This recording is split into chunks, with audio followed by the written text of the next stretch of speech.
സംസ്ഥാനത്ത് ശക്തമായ മഴ തുടരും. കേരള തീരത്ത് നരികിൽ ഇരട്ട ന്യൂനമർദ്ദം. എറണാകുളം, തൃശൂർ ജില്ലകളിൽ റെഡ് അലർട്ട്. മഴക്കെടുതിയിൽ 2 മരണം. താഴ്ന്ന പ്രദേശങ്ങൾ വെള്ളത്തിനടിയിൽ. കോഴിക്കോട് പന്തീരങ്കാവിൽ റോഡിന്റെ സുരക്ഷാ മതിൽ ഇടിഞ്ഞു.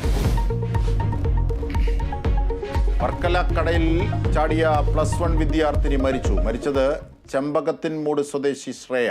ഒപ്പമുണ്ടായിരുന്ന യുവാവിനായി തെരച്ചിൽ. തദ്ദേശ വാർഡ് വിഭജന ഓർഡിനൻസിൽ തെരഞ്ഞെടുപ്പ് കമ്മീഷന്റെ അനുമതി വൈകും. ഓർഡിനൻസ് കേന്ദ്ര തെരഞ്ഞെടുപ്പ് കമ്മീഷൻ അയച്ചു. പകരം ബിൽ കൊണ്ടുവരാൻ സർക്കാർ നീക്കം. ഓർഡിനൻസ് മടക്കിയത് സാങ്കേതിക നടപടിയെന്ന് ഗവർണർ.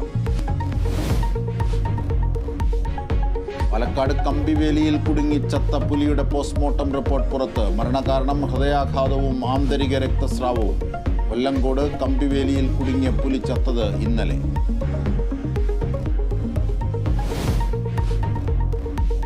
മദ്യനയത്തിൽ സമഗ്ര മാറ്റത്തിനൊരുങ്ങി സർക്കാർ. 1-ാം തീയതിയിലെ ഡ്രൈ ഡേ ഒഴിവാക്കും. IT പാർക്കുകളിൽ മദ്യശാലകൾ തുറക്കാനും തീരുമാനം.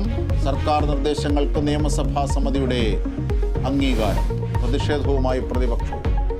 പെരിയാറിലെ മത്സ്യക്കുരുതിയിൽ 2 ദിവസത്തിനകം റിപ്പോർട്ട് നൽകുമെന്ന് സബ് കളക്ടർ.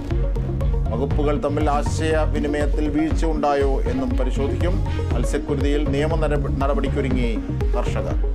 പാതാളം ഷട്ടർ തുറക്കുന്നതിന് പ്രോട്ടോകോൾ തയ്യാറാക്കുമെന്ന് മന്ത്രി P. രാജീവ്.